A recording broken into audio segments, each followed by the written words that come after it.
وہ فوراً اپنی جگہ سے اٹھا اور ان کے گروپ کے پاس آیا۔ سلام کرتے ہوئے اس نے نوٹس مائرہ کے سامنے کیا اور کہنے لگا، یہ نوٹس میرے پاس بھی ہیں، اگر آپ کو ضرورت ہو تو آپ رکھ لیجئے، میں اور بنا لوں گا۔ مگر عبد الرحمن کا وہ نوٹس والا ہاتھ ہوا میں ہی معلق رہ گیا۔ مائرہ کھا جانے نظروں سے اس کو گھور کر دیکھ رہی تھی۔ اس نے اب تک نوٹس نہیں پکڑے تھے۔ پھر وہ اپنی جگہ سے اٹھ کھڑی ہوئی، عبد الرحمن کی طرف انگلی سے اشارہ کرتے ہوئے کہنے لگی، سمجھتے کیا ہو تم اپنے آپ کو؟ تمہارا کیا خیال ہے کہ مجھے سمجھ نہیں لگ رہی کہ تمہاری تمام نوازشوں کے پیچھے آخر وجہ کیا ہے؟ میں سب جانتی ہوں، اپنی حد میں رہو۔ اگر کبھی فرصت ملے تو گھر جا کر آئینہ دیکھ لینا، یقیناً آئینہ تمہیں تمہاری حد بتا دے گا۔ مائرہ کی بلند آواز سن کر ارد گرد کے کئی اسٹوڈنٹس وہاں رک چکے تھے۔ ایک مجمع سا لگ چکا تھا اور عبد الرحمن کی سیاہ رنگت شرمندگی اور ندامت کی وجہ سے سرخ پڑنے لگی تھی۔ وہ کتنی ہی دیر خاموشی سے اس جگہ پر ساکت و جامد کھڑا رہا۔ وہ بھول چکا تھا کہ ارد گرد اسٹوڈنٹس کا ایک ہجوم اسے دیکھ رہا ہے۔ اس کی آنکھوں سے آنسو بہنے لگے۔ پھر وہ مردہ قدموں کے ساتھ یونیورسٹی سے باہر نکل آیا۔ اس دن عبد الرحمن کو یوں محسوس ہوا جیسے وہ جیتے جی مر گیا ہے۔ کتنی ہی دیر باہر سڑکوں پر وہ بلا وجہ وقت ضائع کرتا رہا۔ شام ڈھلے جب گھر پہنچا تو ماں بےتابی سے اس کی طرف بڑھی اور کہنے لگی، عبد الرحمن سارا دن باہر گزار دیا، جانتے بھی ہو کہ گھر میں ماں انتظار کر رہی ہوگی؟ عبد الرحمن نے دھیرے سے کہا، ماں کچھ کام تھا اس لیے لائبریری میں مصروف تھا۔ ماں نے اس وقت تو زیادہ توجہ نہیں دی اور عبد الرحمن سے کہنے لگی، منہ ہاتھ دھو لو، بیٹھو میں کھانا لاتی ہوں۔ عبد الرحمن کھانے کو منع کرنا چاہتا تھا مگر پھر یہ سوچ کر خاموش رہا کہ بات بڑھ جائے گی۔ ماں اصرار کرنے لگی، لہٰذا بہتر ہے کہ خاموشی سے کھانا کھا لیا جائے۔ لہٰذا وہ خاموشی سے سنک کی طرف گیا اور منہ ہاتھ دھو کر چارپائی پر بیٹھ گیا۔ کچھ دیر بعد ماں کھانا گرم کر کے لے آئی۔ عبد الرحمن کھانا کھانے لگا اور ماں پاس بیٹھ گئی۔ اس کی نظریں عبد الرحمن کے چہرے کا جائزہ لے رہی تھیں۔ ماں کی نظر تھی چہرے سے دل تک پہنچ چکی تھی۔ ایک پل میں جان گئی کہ بیٹا پریشان ہے۔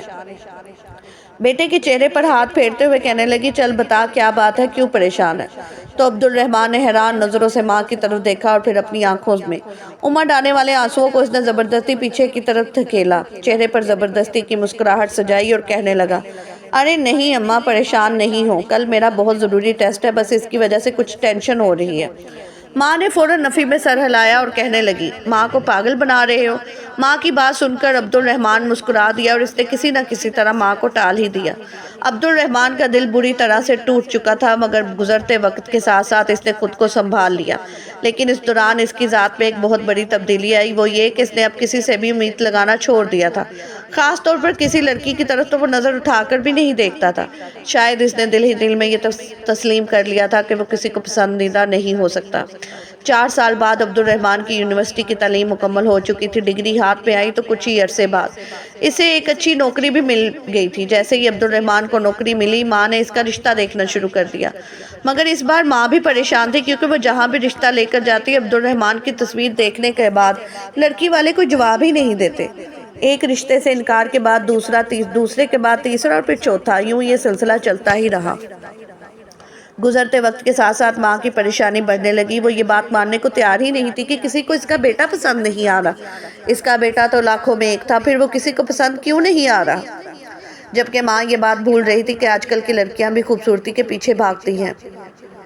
چہرہ خوبصورت ہو، رنگت خوبصورت ہو، اندر چاہے کالک بھری ہو، مگر چہرہ ضرور خوبصورت ہونا چاہیے۔ گزرتے وقت کے ساتھ ساتھ ماں کی مایوسی بھی بڑھتی جا رہی تھی۔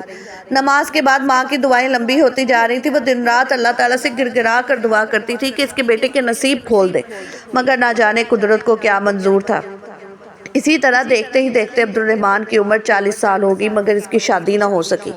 عبد الرحمن کی ماں اب بیمار رہنے لگی تھی۔ وہ چاہتی تھی کہ کسی طرح بیٹے کی شادی ہو جائے، وہ بیٹے کی خوشیاں دیکھ لے، اسے یہ اطمینان ہو جائے کہ اس کے بیٹے کی زندگی میں کوئی ہے جو اس کے بعد عبد الرحمن کا خیال رکھے گا۔ مگر ماں کا یہ خواب ہی رہا اور ایک دن اس نے بھی چپکے سے آنکھیں بند کر لی۔ ماں کے جانے کے بعد عبد الرحمن مزید اکیلا ہو گیا۔ صبح وہ اپنی نوکری پر جاتا اور شام 3 بجے ہی واپس لوٹ آتا۔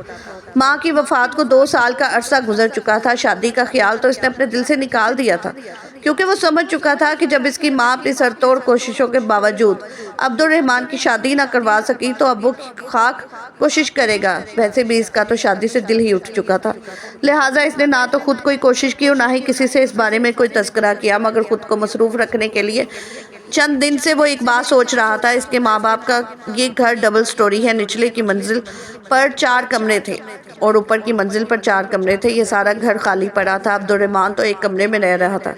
جس راستے سے عبدالرحمن آفس جایا کرتا تھا وہاں اکثر اسی ایک بوڑھی عورت ملا کرتی تھی جو بے یار و مددگار رہتی تھی۔ گزرنے والے اکثر اسے خیرات دے دیا کرتے تھے اور کبھی کبھار اسے کھانا بھی دے دیا کرتے تھے۔ چند دن سوچنے کے بعد عبدالرحمن نے اپنے اس خیال کو عملی جامہ پہنایا اور ایک دن آفس سے واپسی پر اس اماں کو اپنے ساتھ لے آیا۔ عبدالرحمن نے ان کو نہانے کے لیے کہا اور انہیں اپنی ماں کی الماری سے صاف ستھرا لباس نکال کر دیا۔ وہ جن کا نام فاطمہ تھا عبدالرحمن کی یہ مہربانی دیکھ کر اسے لاکھوں دعائیں دیا کرتی تھی۔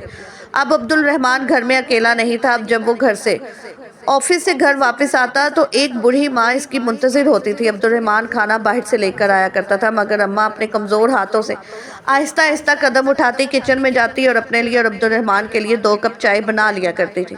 مگر پھر یہ سلسلہ یہیں پر نہیں رکا۔ آہستہ آہستہ عبدالرحمن کے گھر پر انہی بوڑھی عورتوں کی آمد کا سلسلہ شروع ہو گیا۔ کچھ دن بعد ایک شخص نے عبدالرحمن کے دروازے پر دستک دی اور کہنے لگا کہ میں نے سنا ہے آپ نے اپنے گھر میں ایک بزرگ عورت کو جگہ دی ہے۔ اگر آپ میری ماں کو بھی اپنے ساتھ رکھ لیں تو میں ان کا خرچہ پانی آپ کو دے دیا کروں گا، کیونکہ میں بیرون ملک چلا جاتا ہوں اور مجھے شک ہے کہ میری بیوی میرے ماں کے ساتھ برا سلوک کرتی ہے۔ میں اپنی ماں کو اس کے پاس تنہا نہیں چھوڑ سکتا۔ عبدالرحمن نے فوراً رضامندی دے دی اور اس ماں کا ہاتھ بھی تھام لیا۔ یوں ایک ایک کر کے عبدالرحمن کے پاس کئی مائیں جمع ہو چکی تھیں۔ عبدالرحمن نے صفائی کے لیے الگ ملازمہ رکھ لی اور کھانا پکانے کے لیے ایک الگ ملازمہ کا بندوبست کر لیا تھا۔ خود وہ اوپر کی منزل میں شفٹ ہو چکا تھا اور نیچے کی منزل میں تقریباً 10 سے 12 بوڑھی مائیں رہائش پذیر تھی۔ عبدالرحمن بہت خوش تھا۔ اس کی زندگی سے مایوسی، تنہائی، پریشانی جیسے اڑن چھو ہو چکی تھی۔ شام کو وہ واپس آتا تو ان ماؤں کے پاس بیٹھتا، وقت گزارتا تو وقت گزرنے کا پتہ بھی نہیں چلتا تھا۔ ہر ماں عبدالرحمن کو دعا دیتی تھی تو عبدالرحمن کے سینے میں جیسے ایک سکون سا اتر جاتا تھا۔ آہستہ آہستہ محلے والے اپنی زکوٰۃ، خیرات اور فنڈز عبدالرحمن کے پاس جمع کروانے لگے، کیونکہ انہیں خوب اچھی طرح اندازہ تھا کہ یہاں ان بے سہارا ماؤں پر ان کی زکوٰۃ اور خیرات کا پیسہ خرچ ہوگا۔ یوں لوگ ثواب کی نیت سے اکثر عبدالرحمن کے پاس فنڈ جمع کروا دیا کرتے تھے، لہٰذا عبدالرحمن کو کبھی بھی خرچے کے لیے تنگی کا سامنا نہیں کرنا پڑا تھا۔ ایک دن عبدالرحمن شام کے وقت جب نچلی منزل پر ان تمام خواتین کے ساتھ بیٹھا وقت گزار رہا تھا، ان کی باتیں سن رہا تھا، تب اچانک ایک خاتون ان کے پاس آئی جن کا نام رضیہ تھا۔ وہ کہنے لگی، عبدالرحمن بیٹا، مجھے تم سے کچھ ضروری بات کرنی ہے۔ عبدالرحمن فوراً سیدھا ہو کر بیٹھا اور اماں کا ہاتھ اپنے ہاتھوں میں تھامتے ہوئے کہنے لگا، تو کہیے نا ماں جی، اجازت لینے کی کیا ضرورت ہے؟ رضیہ اماں مسکرا دی اور کہنے لگی، بیٹا، ہماری ایک جاننے والی لڑکی ہے، ماں باپ کی اکلوتی بیٹی تھی، اپنی پسند سے شادی کی، مگر بدقسمتی سے شوہر نشئی نکل آیا۔ پیار محبت کے نشے میں لڑکی نے اپنی جائیداد بھی شوہر کے نام کر دی، وہ سب کچھ بیچ کر کھا چکا ہے، 2 بچے ہیں۔ میری اس بیٹی کے لیے شوہر کی مار پیٹ تک برداشت کیا کرتی تھی، مگر ایک دن جب وہ نشے کی حالت میں بچوں کو مار پیٹ رہا تھا تب اس سے رہا نہ گیا، آگے بڑھ کر شوہر کا ہاتھ تھام لیا۔ بس یہی ایک غلطی ہوگی، مار مار کر لڑکی کو روئی کی طرح دھنک کر رکھ دیا اور پھر طلاق کے 4 بول بھی بول دیے۔ بیچاری تب سے کبھی اس گھر پر کبھی اس گھر پر جہاں جاتی ہے 4 باتیں ہی سننے کو ملتی ہے، کیونکہ اپنا کچھ تو باقی نہیں رہا۔ ماں باپ کا ذاتی گھر تھا، 2 دکانیں تھی، وہ سب کچھ شوہر نے شادی کے شروع کے دنوں میں ہی اپنے نام کروا لی تھی، اور نشے کی اور جوے کی بری لت کی وجہ سے ساری دولت اور جائیداد وہ اڑا چکا تھا۔ وہ لڑکی در در بھٹکتی پھر رہی ہے تو پڑھی لکھی، مگر بچوں کو تنہا چھوڑ کر نوکری کے لیے جانا بھی نہیں چاہتی، بہت پریشان رہتی ہے۔ اگر تم اجازت دو تو اسے بھی یہاں پر لے آؤں۔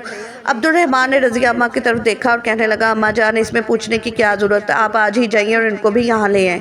میرے اس گھر کے دروازے پر ہر بے سہارا عورت کے لیے کھلے ہیں، آپ آج ہی جائیے۔ اس کے بعد عبدالرحمن تو اپنے دوستوں سے ملنے کے لیے گھر سے نکل آیا اور رضیہ اماں اپنی اس رشتہ دار خاتون کو لینے کے لیے چلے گی۔ رات گئے عبدالرحمن جب گھر واپس آیا تو اسے صحن میں 2 بچے کھیلتے ہوئے نظر آئے۔ پہلے تو وہ دیکھ کر حیران رہ گیا کہ یہ دونوں کون ہیں۔ بچے اس کی طرف دیکھ کر ایک دم خاموش ہو گئے اور سہم کر اپنی جگہ پر کھڑے ہو گئے۔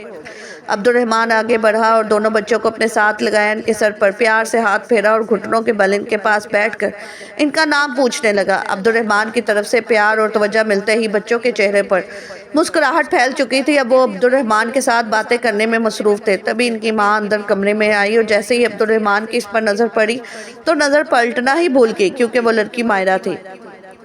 عبدالرحمن اپنی جگہ سے اٹھ کھڑا ہوا اور اس نے دھیرے سے مائرہ کو سلام کیا۔ دونوں ہی اپنی جگہ پر حیران تھے۔ مائرہ کی نظریں جھکی ہوئی تھی۔ اس نے بچوں کو آواز دی اور کہا، آ جاؤ، اب سونے کے لیے لیٹو۔ عبدالرحمن بھی خاموشی سے اپنے کمرے کی طرف بڑھ گیا، مگر وہ